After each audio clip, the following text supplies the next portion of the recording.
Assalamualaikum warahmatullahi wabarakatuh.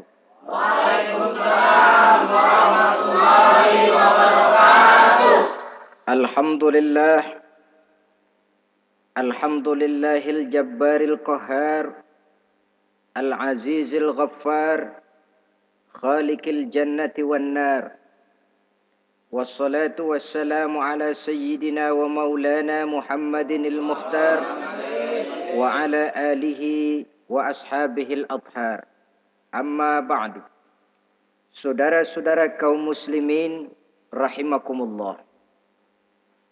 Pada pertemuan kali ini kita akan membicarakan tentang neraka dan calon-calon penghuninya. Sesungguhnya kalau kita bicara tentang neraka, artinya kita bicara tentang akhirat.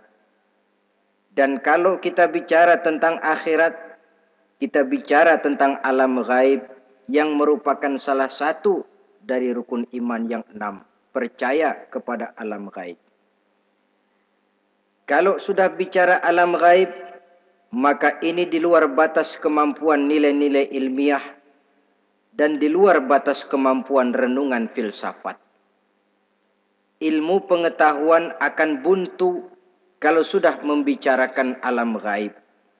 Artinya, kehidupan di akhirat itu tidak bisa diteliti secara ilmiah. Filsafat pun akan ngambang kalau sudah membicarakan kehidupan di alam gaib. Karena itu kalau kita kembali kepada logika, jika kita ingin mengerti tentang caranya membuat bangku, kita pergi ke tukang bangku dan bertanya kepadanya. Kita ingin mengerti cara membuat mobil, kita pergi ke tukang mobil, ke bengkel mobil dan bertanya kepada ahlinya. Pun dalam urusan alam gaib, sudah sewajarnya kita kembali kepada penjelasan dari sang pencipta alam gaib, yakni Allah Subhanahu wa ta'ala. Dan melalui kitabullah Al-Quranul Karim, Allah telah menjelaskan masalah-masalah gaib berupa kehidupan surga dan neraka itu secara jelas dan pasti. Dengan kata lain, di dalam membicarakan tentang neraka ini, yang menjadi dasar daripada pemikiran kita adalah rasa iman kepada Allah Subhanahu wa ta'ala. Karena soal neraka tidak pernah bisa dibuktikan dengan ilmu pengetahuan.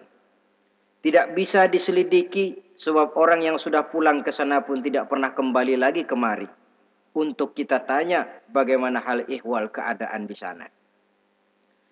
Saudara-saudara kaum muslimin rahimakumullah.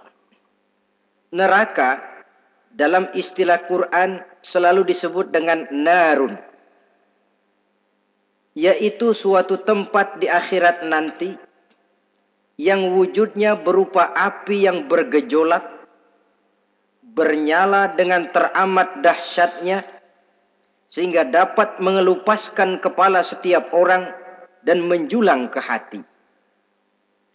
Diriwayatkan oleh Imam Bukhari dan Muslim bahwa Rasulullah sallallahu alaihi wasallam pernah bersabda, "Narukum hazihi allati tuqiduna juz'un min sab'ina jazaan min harri jahannam." Qalu, "Wallahi in kanat lakafiyatun ya Rasulullah." Qala, "Fa innaha fadulat bi tis'in wa sittina jazaa." Apimu yang kamu pakai di dunia ini, kata Nabi, untuk memasak, untuk menyalakan lampu, api yang kau pakai di dunia ini cuma satu bagian kecil dari 70 kali bagian panasnya neraka jahanam. Sahabat waktu itu terperanjat lalu berkata, "Wallah, in kanat lakafiyatun ya Rasulullah."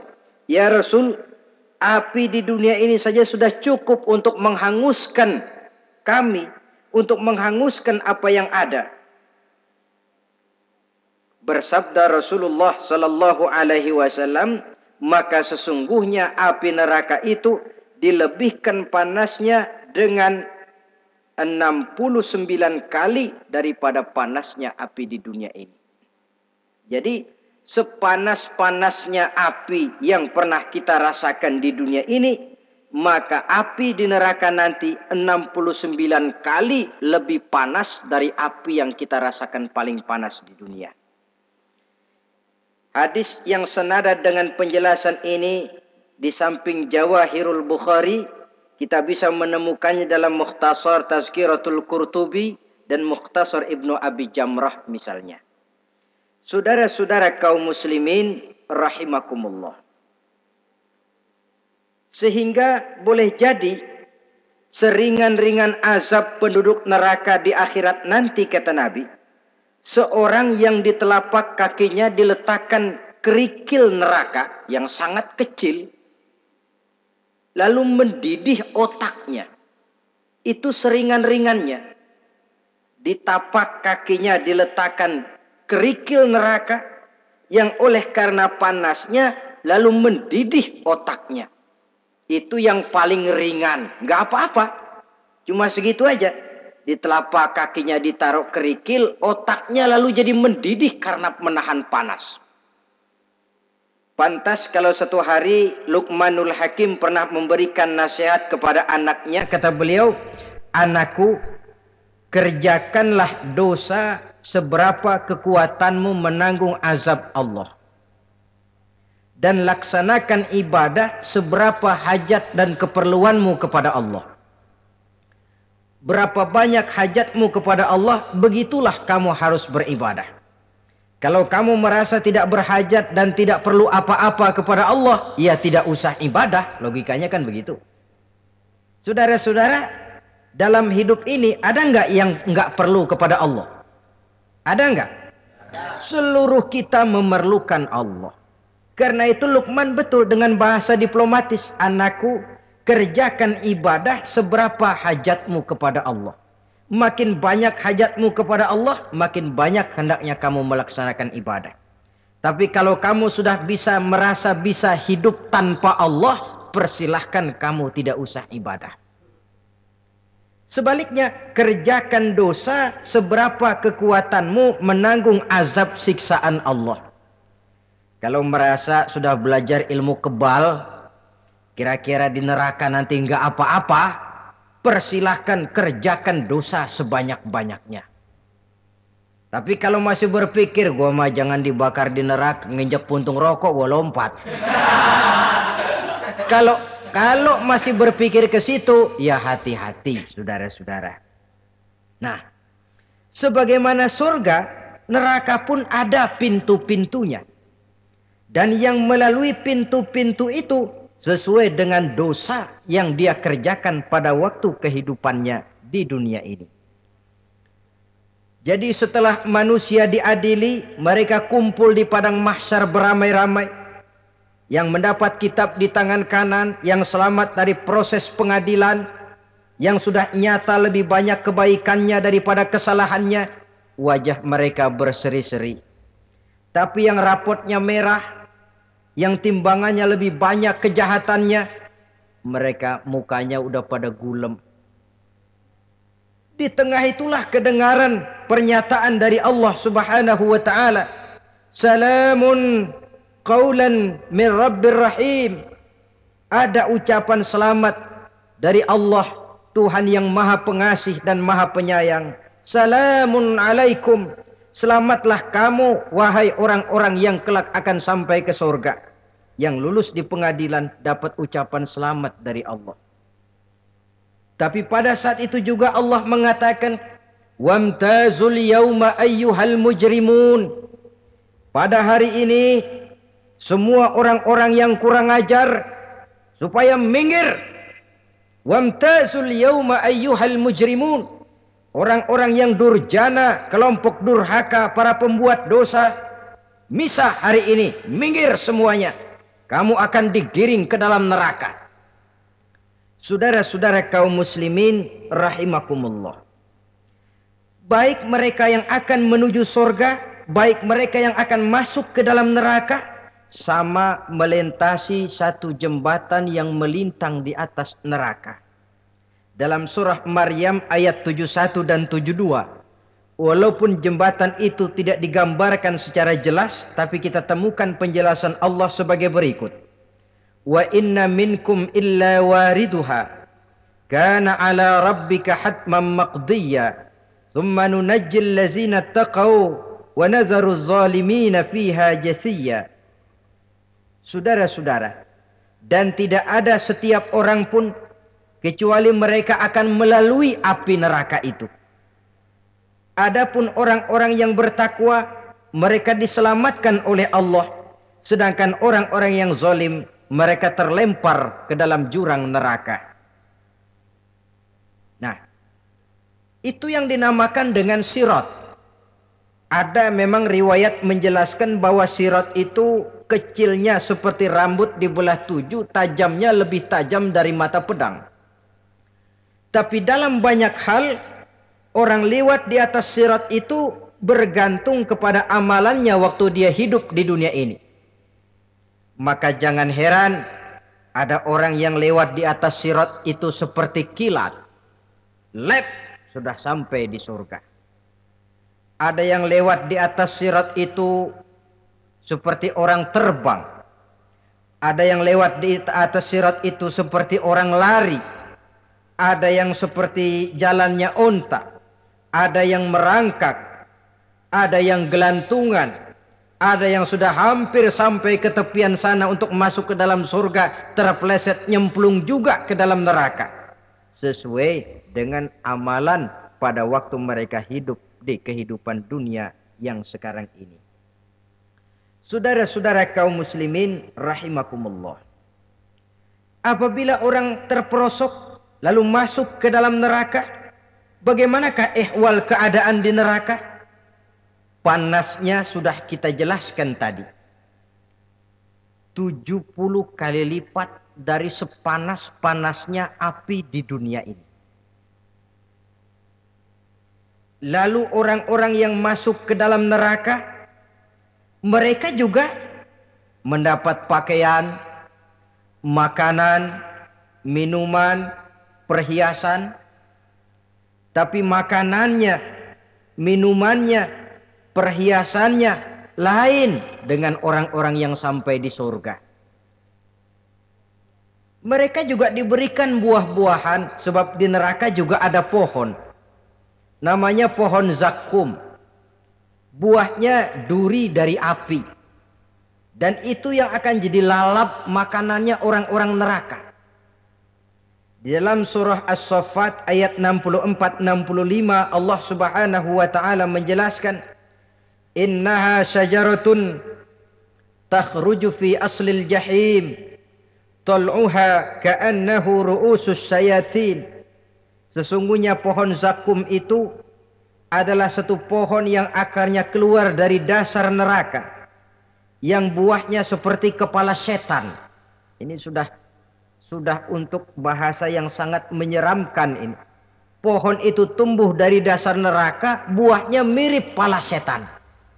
Itu akan dijadikan makanannya orang-orang yang ada di dalam neraka. Perhiasannya apa? Surah Al-Insan ayat 4. Inna a'tadna lil kafirina salasilan wa aghlalan wa sa'ira. Sesungguhnya kami sediakan bagi orang-orang kafir itu di dalam neraka segala macam rantai, cambuk-cambuk dan belenggu-belenggu neraka, terbuat dari api neraka, siap untuk merantai, membelenggu dan mencambuk mereka. Jadi dikasih perhiasan, lehernya dikalungin rantai, tangannya dipakein belenggu, ada cambuk-cambuk yang seluruhnya terbuat dari api neraka. Begitu mereka sampai ke pintu neraka yang namanya malaikat Zabaniyah, penjaga neraka, udah bukan main gemesnya dah. Ya, nyambutnya nggak ada ramahnya. Lain sama malaikat Ridwan, penjaga surga. Ramah, murah senyum. Begitu orang mau masuk surga, salamun alaikum tibtum fadkhuluha khalidin. Keselamatan atas kamu. Sungguh kamu telah beruntung. Sekaranglah masuk kamu ke dalam surga dan kekalah tinggal selama-lamanya di sana. Ramah, murah senyum, Selamat datang, selamat tiba di tempat yang penuh kenikmatan. Mari persilahkan. Ini malaikat Ridwan. Malaikat Malik, malaikat Zabaniyah lain lagi. Dia nungguin pabrik. Sadis menerima. Matanya melotot. Ini dia. Manusia-manusia kurang ajar. Yang waktu di dunia sudah datang para rasul, sudah turun agama, sudah datang Al-Quran, tapi belagak pilon. Sini loh. Nih rantai, belenggu. Lalu dirangkeng, dimasukkan ke dalam neraka. Na'udzubillah, summa na'udzubillah. Saudara-saudara, lalu terpikir oleh kita, kalau begitu panasnya api neraka, sekali lempar orang terus mati dong. Ya enak kalau boleh begitu sih. Begitu dilempar ke neraka terus mati, enak. Ternyata tidak. Kepedihan neraka adalah kepedihan yang kekal dan terus menerus. Tidak satu saat pun orang-orang di dalam neraka pernah merasakan kesenangan. Tidak sesaat pun. Kali semenit kayak ngaso, enggak, terus menerus berada dalam kepedihan yang tiada tara. Al-Quran menjelaskan, kullama nadijat juluduhum baddalnahum juludan ghairaha. Apabila hancur kulitnya, kami ganti dengan kulit yang baru. Supaya apa? Liyazukul azab, biar dia rasain azab. Tuh, rasain dulu. Hancur kepalanya, buletin lagi. Hancur kulitnya, bikin lagi. Berantakan isi perutnya, disempurnakan lagi, digiling lagi. Terus menerus begitu, tidak sedetik pun penduduk neraka itu pernah mengalami istirahat. Barangkali pakai jam istirahat lumayan, ini enggak ada. Ada bel, kleneng, istirahat, azab dicabut. Tidak. Terus menerus dan selalu begitu. Satu detik saja pun mereka tidak pernah istirahat dari siksaan dan azab yang mereka terima. Saudara-saudara kaum muslimin rahimakumullah.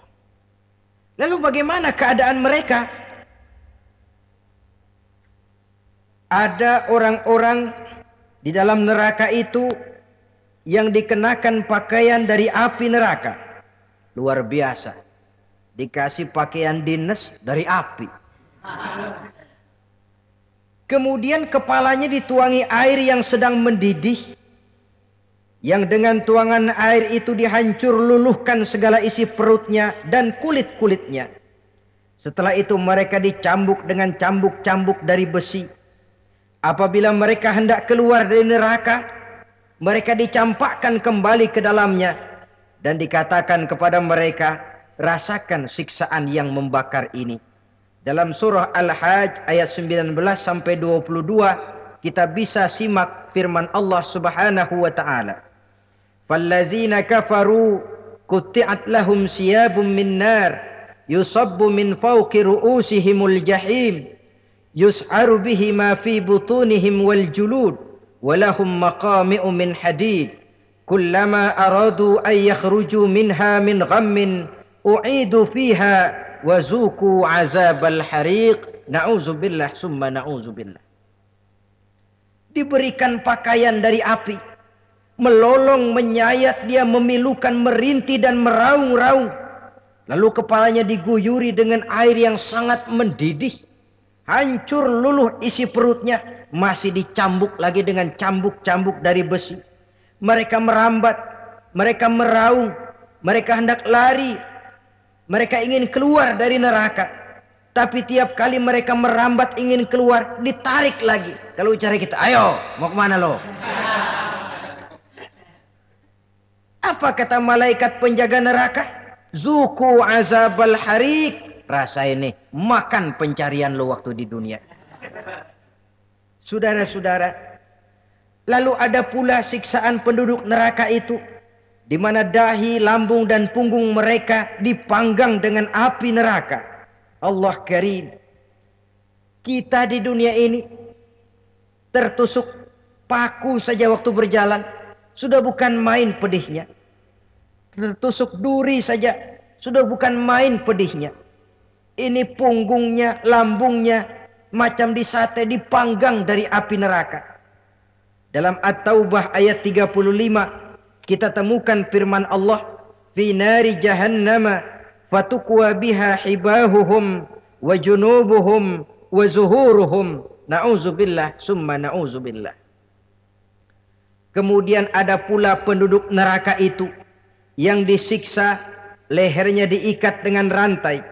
Mereka spontan diseret-seret dengan sekeras-kerasnya dan dilemparkan ke dalam lautan air yang sedang mendidih. Kemudian mereka dibakar dalam api yang bergejolak dan menyala-nyala. Pada surah Al-Mu'min ayat 71 dan 72 Allah Subhanahu wa taala menjelaskan, izil aghlalu fi a'nakihim wassalasil yushabuna fil hamim summa fin nari yusjarun. Ketika belenggu dan rantai dipasang di leher mereka supaya mereka diseret ke dalam air yang sangat panas, kemudian mereka dibakar dalam api. Ada lagi penduduk neraka yang dipegang jambulnya lalu diseret ke tengah-tengah neraka, kemudian kepalanya digerujuki dengan yang mendidih seperti yang dijelaskan dalam surah Ad-Dukhan ayat 47 dan 49. Pendeknya, azab dan siksaan neraka itu sesuailah dengan amalan dosa yang dikerjakan manusia pada waktu kehidupan di dunia ini. Maka dalam puncak perjalanan Mi'raj misalnya, kepada Rasulullah sallallahu alaihi wasallam diberikan berbagai macam penglihatan sebagai contoh dan tamsil dari kehidupan di dunia ini. Sejak dari penglihatan di jalan sampai kepada penglihatan surga dengan segala kenikmatannya dan neraka dengan seluruh azabnya, seluruhnya merupakan contoh teladan. Misalnya dalam perjalanan ketika hendak Mi'raj itu, sebelum berangkat Rasul disodorkan 2 minuman. Segelas berisi arak, segelas lagi berisi susu. Kata malaikat Jibril, ambillah salah satu minuman itu ya Muhammad.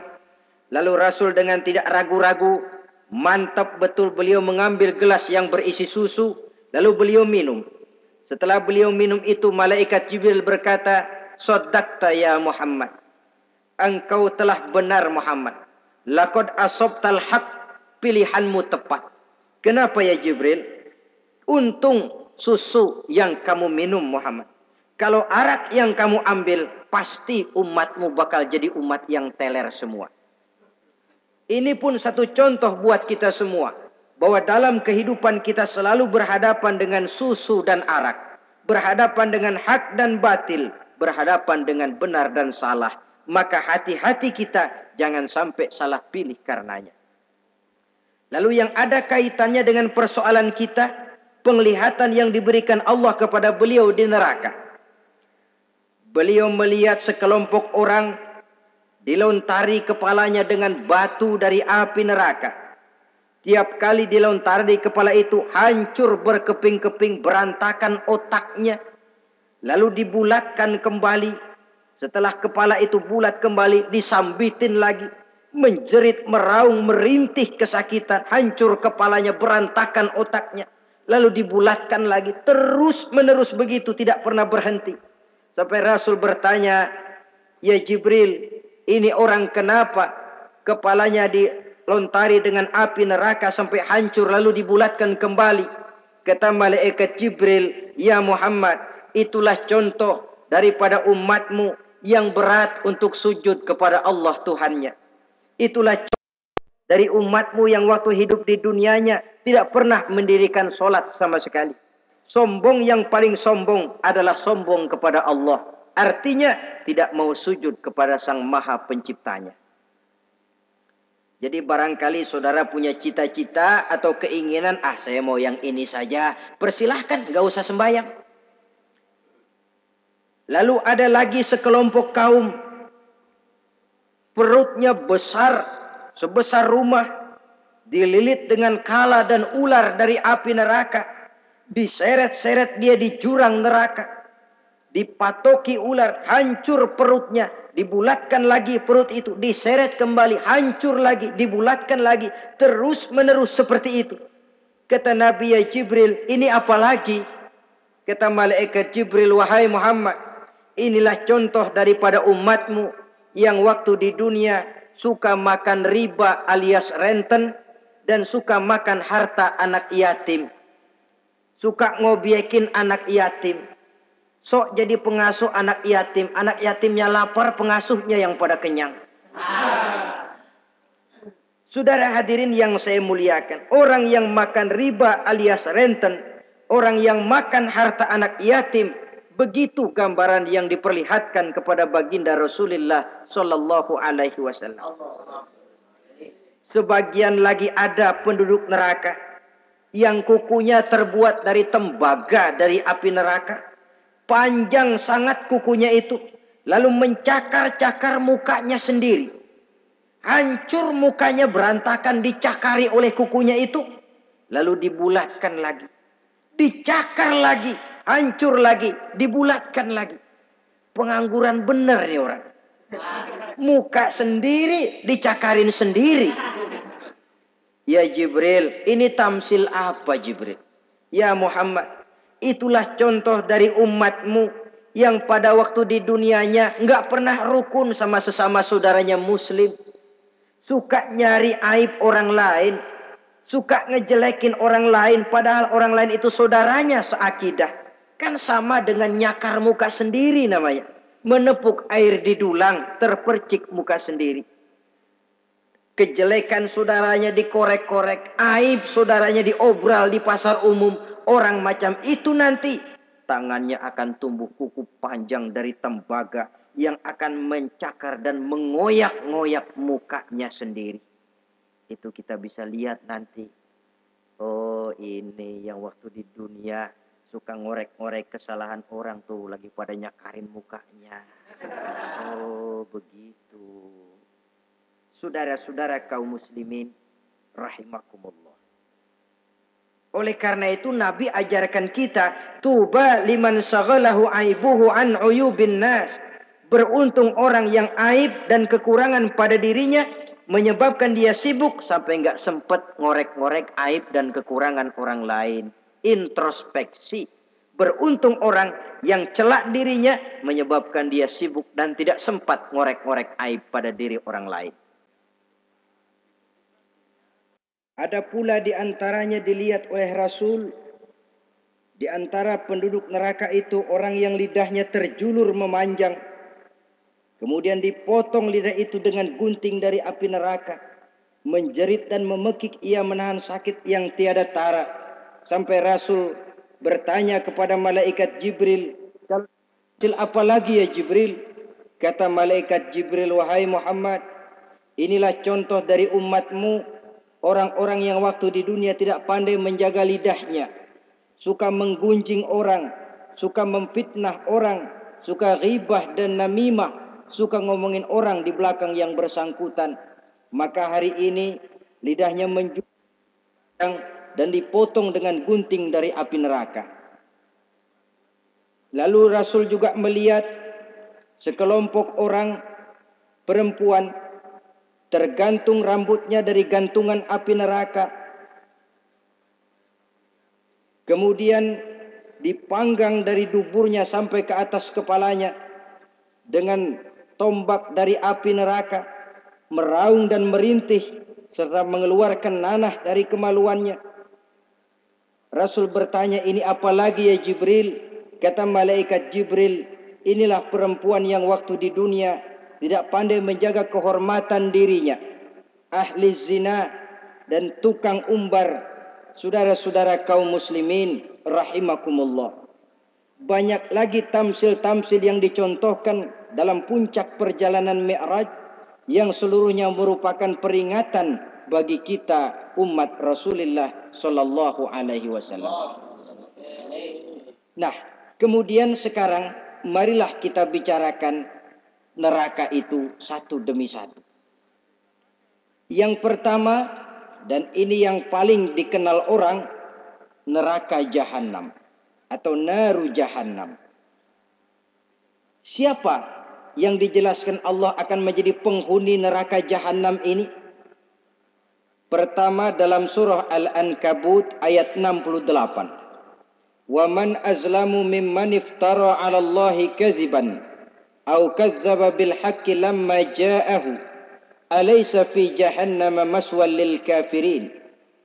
Adapun orang-orang yang zalim kepada Allah, mendustakan ayat-ayat Allah dan mendustakan kebenaran setelah datang kebenaran itu, bukankah neraka jahanam merupakan tempat kembali bagi orang-orang kafir? Jadi dalam Al-Ankabut ayat 68 ini dijelaskan penduduk neraka jahanam itu pertama adalah orang-orang kafir. Siapa orang kafir? Menurut keyakinan akidah kita, setiap orang di luar Islam adalah kafir. Kemudian yang kedua dalam surah Al-Hijr ayat 42 dan 43, penduduk neraka jahanam itu, inna ibadi laisa laka alaihim sultanun illa man ittaba'aka minal ghawin wa inna jahannama la mau'iduhum ajmain. Sesungguhnya hamba-hambaku tidak akan bisa kamu kuasai, hai iblis, kecuali mereka yang mengikuti tipu dayamu. Sesungguhnya neraka jahanamlah tempat mereka seluruhnya. Kalau kita perhatikan ayat ini, maka penghuni neraka jahanam yang kedua adalah para pengikut setan. Para pengikut setan dengan seluruh ajaran-ajaran yang dilancarkan oleh setan. Padahal pada saat hendak masuk neraka, setan jelas cuci tangan. Tugasnya cuma bagaimana mencari pengikut sebanyak-banyaknya yang akan nemenin dia di neraka nanti. Tapi pada saat orang digiring ke dalam neraka, setan cuci tangan. Mungkin orang menuntut, setan, gue ngikutin lu, sekarang kenapa jadi kemari? Nah, gue bilang juga apa? Kata setan, gue bilang juga apa, lu kenapa ngikutin? Dan setan ini menebar ranjau dalam segala bentuknya, dengan segala macam caranya. Para pengikut setan yang menjauhi tuntunan agama, memperturutkan hawa nafsunya. Setan membisiki manusia lewat minuman keras, setan masuk manusia lewat judi, lewat zina, lewat kenikmatan yang melalaikan orang dari kehidupan akhirat dan selanjutnya, dengan segala macam jalan. Kadang-kadang dalam ibadah setan juga masuk. Kalau tidak ditimbulkannya takabur, ditimbulkannya sikap ujub dalam diri kita. Timbul rasa diri lebih benar dari orang lain, dan ini jelek. Timbul rasa nganggap enteng orang lain. Itu kan ujub. Nggak dikelihatannya orang. Cuma hatinya aja ngomong sendirian. Kalau gue lihat di kampung ini nggak ada yang kayak gue. Bayangnya kayak ibadahnya kayak udah aing pang paling nak ya di dia. Itu juga bisikan iblis. Dan dia tidak segan-segan mengaku jadi Tuhan iblis itu. Dan ini diceritakan dalam kehidupan Sayyidus Syekh Abdul Qadir Jailani. Ketika beliau sedang ibadah di mihrab dalam masjid, datang seberkas sinar. Sinar itu ngomong, ya Abdul Qadir ana rabbuk. Hai Abdul Qadir, aku Tuhanmu, kata cahaya tadi. Sudah cukup kamu ibadah Abdul Qadir. Sembayangmu udah banyak, puasamu udah banyak, jihadmu cukup. Maka mulai sekarang berhenti dah ibadah. Aku bolehkan kepada kamu segala yang dilarang. Cuma yang didatangi Syekh Abdul Qadir. Sehingga mendengar cahaya tadi ngomong begitu, beliau ambil kasut sendal, disambitnya cahaya tadi, izhab ya la'in. Pergi laknat terkutuk iblis kamu. Masa saya disuruh berhenti sembahyang karena hati saya sudah baik? Kalau hati sudah baik lalu boleh berhenti sembahyang, mestinya yang paling dulu berhenti sembahyang Nabi Muhammad, sebab beliau orangnya paling baik. Tapi Nabi hatinya baik, sholat jalan terus, hukum halal haram berlaku. Ini kadang-kadang orang sekarang baru ibadah dikit banget merasa dapat bisikan katanya, wangsit. Ya berhenti sembahyang madep mulu, nah madep ngudik sembahyang. Bikin ajaran yang aneh-aneh. Nah kalau satu orang boleh dapat uang sit, saya juga boleh dong ngomong dapat uang sit. Saya juga boleh dong mendirikan aliran kepercayaan. Saya ngilang dulu dari kampung saya kira-kira 3 tahun. Saya nyepi di kaki Gunung Salak, pulang piara jenggot, pakai belangkon. Di depan nama saya pakai embel-embel mbah. Saya ngaku dapat wangsit di Gunung Ano, mewahyukan kepada saya ano. Saya cari murid yang fanatik. Saudara-saudara kaum muslimin rahimakumullah. Setan membisiki manusia hatta kita sedang ibadah sekalipun dibisikinya. Caranya, mula-mula dia bisikin, lu sembahyang buru-buru dah. Buru-buru udah. Akhirnya apa? Rukuk kita nggak sempurna, sujud kita nggak lengkap, tumak ninah kita kurang, bacaan kita tajwidnya nggak kena. Kalau itu bisa kita atasin, kita sembahyang sebagaimana yang seharusnya, dia bisiki lewat jalan lain lagi. Surahnya yang pendek-pendek aja dah. Atau habis sembahyang udah sigrah, udah jangan pakai wirid, jangan pakai zikir. Dengan segala macam jalan. Dibisikinya was-was ke dalam diri kita. Sehingga ada satu riwayat walaupun dhaif tapi ini baik untuk dijadikan pelajaran. Konon iblis itu kalau subuh keliling dia. Bawa kulit kambing, jarum sama tepung. Ditanya orang, iblis ini buat apa? Oh, kulit kambing. Gunanya tahu nggak? Kalau begitu subuh, sudah muazin bilang as-salatu khairum minan naum. Salat lebih baik daripada tidur. Maka ini kulit kambing mulai aku hamparkan buat hamba-hamba Muhammad. Jadi begitu dengar azan, cuma udah bikin anget udah tidur. Kenapa? Kulit kambing belis masuk.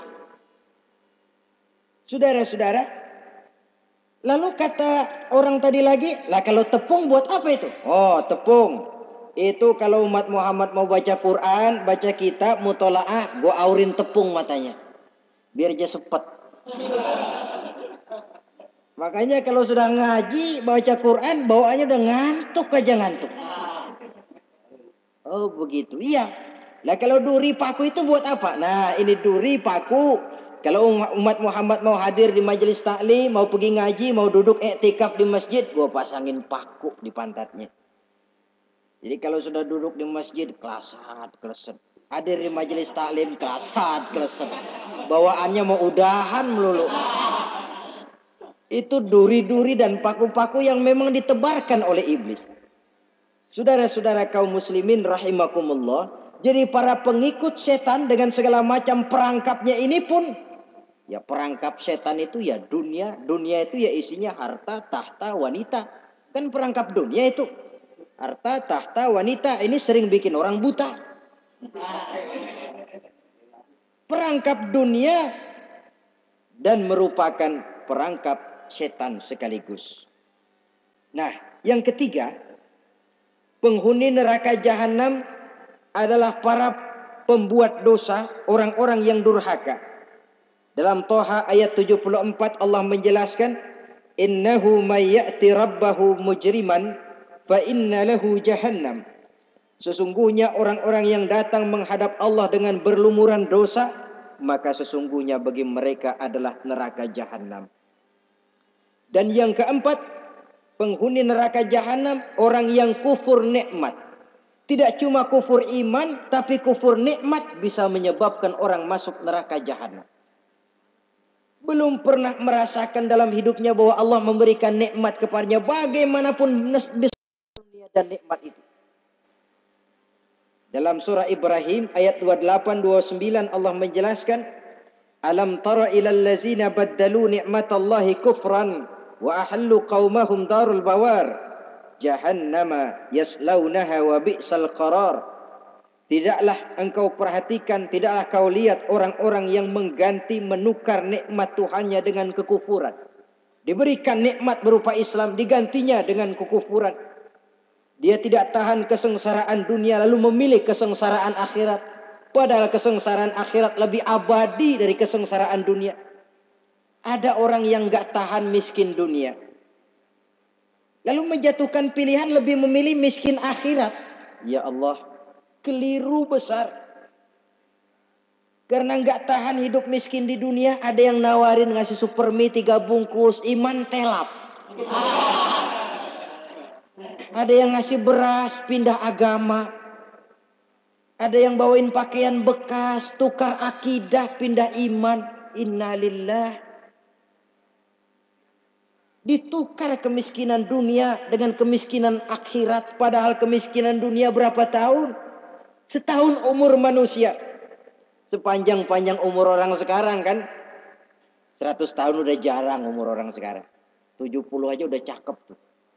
Sebenarnya kalau 70 tuh ada jatah lebih tuh 7 tahun. So, kalau ikut Nabi 63 tahun kan. Nabi wafat. Kalau kita sudah umur 70 tuh ada jatah ekstra 7 tahun. Oh ya, dimanfaatkan baik-baik mestinya. Taruhlah kemiskinan dunia, bagaimanapun melaratnya dunia, bagaimanapun sengsaranya dunia, cuma sebatas umur kita. Tapi kalau nikmat Islam ini harus kita tukar dengan yang lain. Badalu nikmatallahi kufran. Menukar, mengganti nikmat yang diberikan Allah dengan kekufuran. Artinya kita menukar kemiskinan sementara dan kita memilih kesengsaraan dan kemiskinan abadi. Di akhirat kita miskin, di neraka kita miskin, miskin abadi. Di neraka kita sengsara, sengsara abadi. Saudara-saudara kaum muslimin rahimakumullah. Itu neraka jahanam. Yang kedua dinamakan neraka jahim atau naru jahim. Siapa mereka ini para penghuninya? Pertama dalam surah At-Takasur.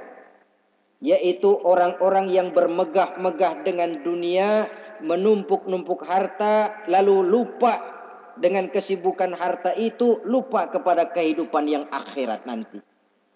Alhaakumut takasur hatta zurtumul maqabir, kalla sawfa ta'lamun, summa kalla sawfa ta'lamun, kalla law ta'lamuna ilmal yaqin, latarawunnal jahim. Kamu telah lalai. Akibat apa? At-takasur. Ini penyakit pertama yang menyebabkan orang sampai ke neraka jahim. Penyakit takasur. Dan itu penyakit zaman sekarang.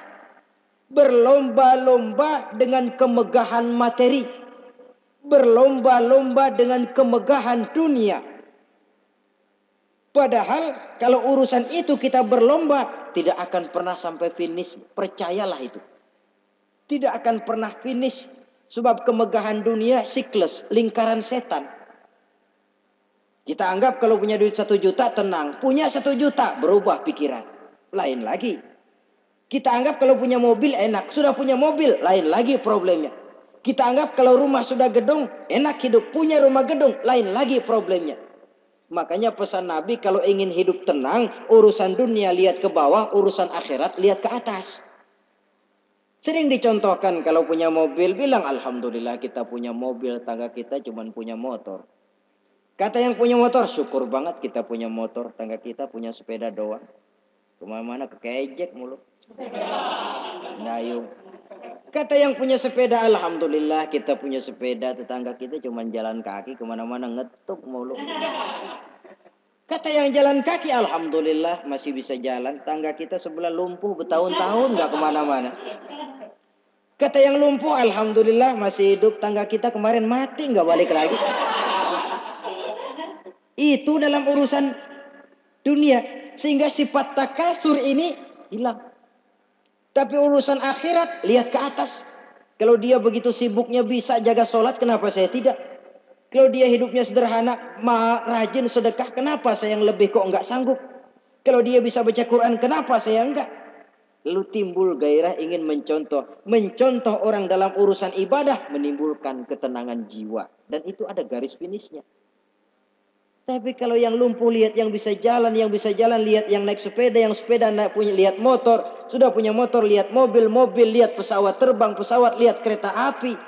Kapanlah awak nih mau bersyukur? Yang ada kurang saja padahal nikmat itu tidak pernah berhenti. Bukan dilarang orang kaya. Tetapi perlombaan memperkaya diri itu yang dilarang.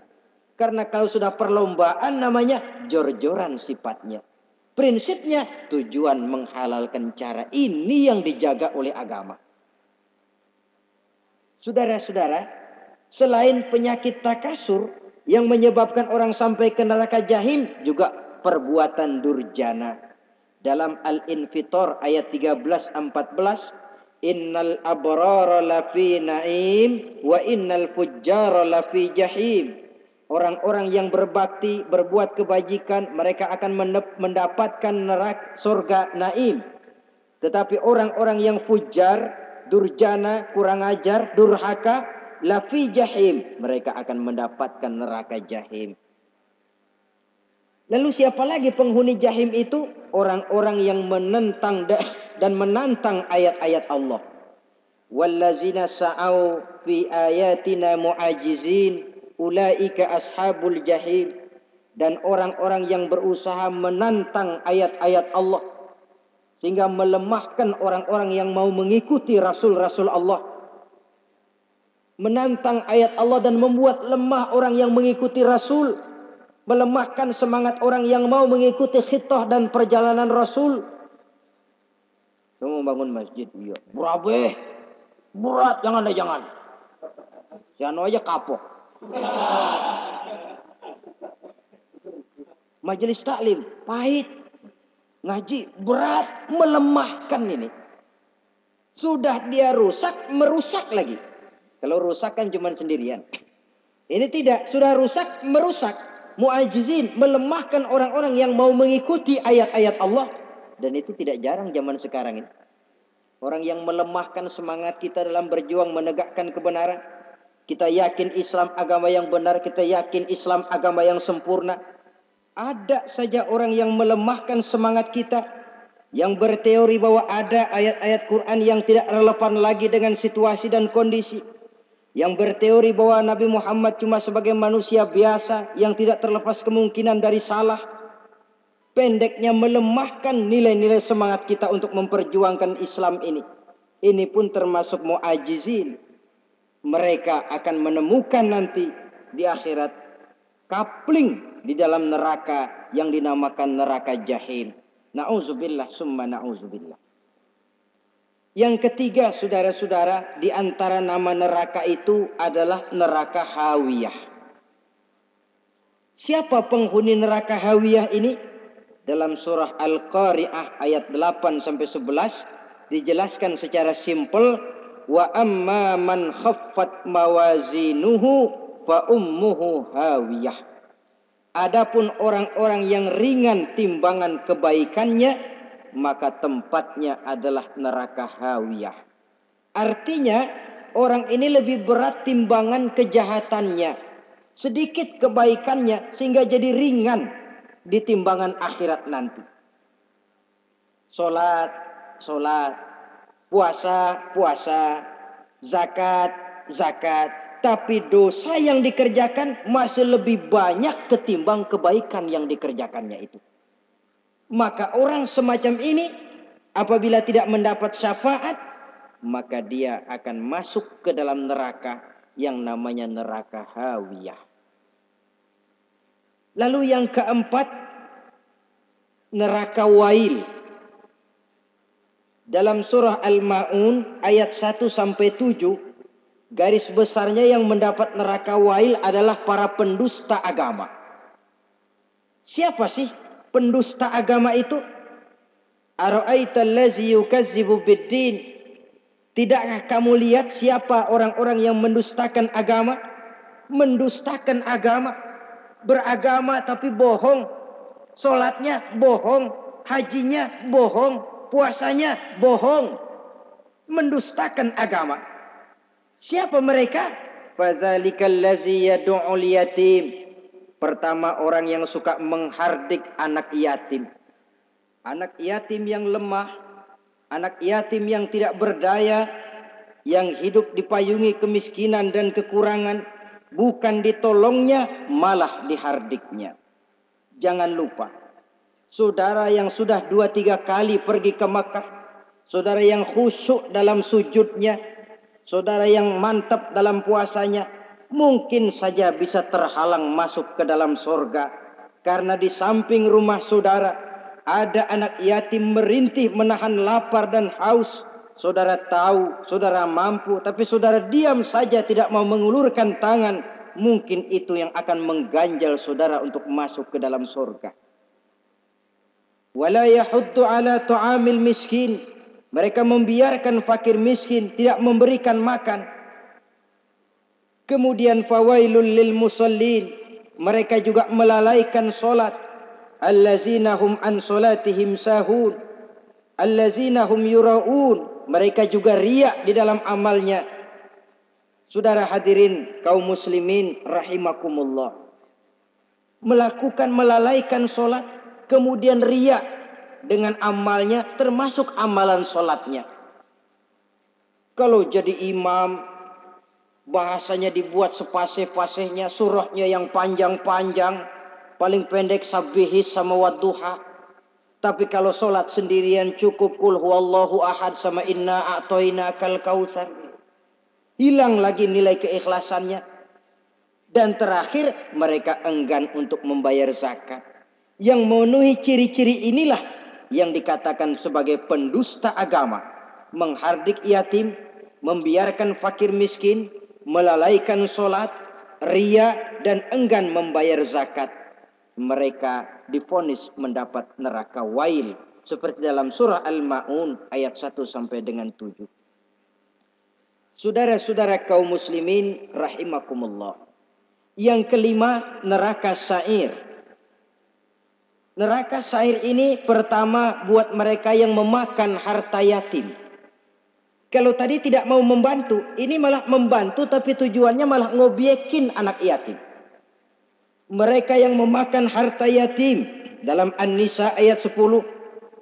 Innal ladzina ya'kuluna amwalal yatama zulman innama ya'kuluna fi butunihim nara wa sayaslawna sa'ira. Sesungguhnya orang-orang yang memakan harta anak-anak yatim dengan zalim, mereka sebenarnya telah memakan neraka, memasukkan api neraka ke dalam perutnya. Mereka akan dilontarkan ke neraka sa'ir. Selain itu, orang-orang yang mengingkari apa yang diturunkan oleh Allah Subhanahu wa taala, mengingkari kebenaran Quran, mengingkari Rasul, pendeknya mengingkari Islam, dijelaskan dalam surah Luqman ayat 21. Yang keenam, saudara-saudara, yang dinamakan dengan neraka laza namanya. Pertama, untuk pembangkang dan orang yang menjauhi agama. Yang kedua, orang yang berpaling dari kebenaran. Dan yang ketiga, orang yang suka menumpuk-numpuk harta dan menyimpannya, tidak mau membayar zakat, infak, apalagi sedekah. Ini kita temukan penjelasannya dalam surah Al-Ma'arij ayat 15 dan 17. Yang ketujuh dinamakan neraka Sakor. Siapa penghuni neraka Sakor ini? Pertama, orang yang tidak pernah sholat. Yang kedua, tidak pernah memberi makan orang-orang miskin. Yang ketiga, ahli membicarakan yang batil. Strategis betul dia, ulung kalau sudah mengatur kebatilan. Kemudian yang keempat, orang yang mendustakan hari akhir. Dalam surah Al-Muddatsir ayat 42 sampai 47, kepada penduduk neraka Sakar ditanya, "Ma salakakum fis Sakar?" Apa yang menyebabkan kamu masuk ke dalam neraka Sakar? Qalu lam naku minal musallin wa la naku nut'imal masakin wa kunna nakhudu ma'al khaidin wa kunna nukadzibu yaumaddin. Mereka menjawab, kami di dunia tidak pernah sholat, tidak pernah memberi makan fakir dan miskin. Kami selalu berkumpul dengan orang-orang yang batil dan membicarakan kebatilan, dan kami mendustakan adanya hari akhir. Yang kedelapan, yang terakhir adalah neraka Khutamah. Ini diperuntukkan bagi para pengumpat, pencela, para penghina orang lain, mencari aib saudaranya, kemudian juga mereka menumpuk, menghitung-hitung harta, lalu kikir dan bakhil dengan hartanya itu.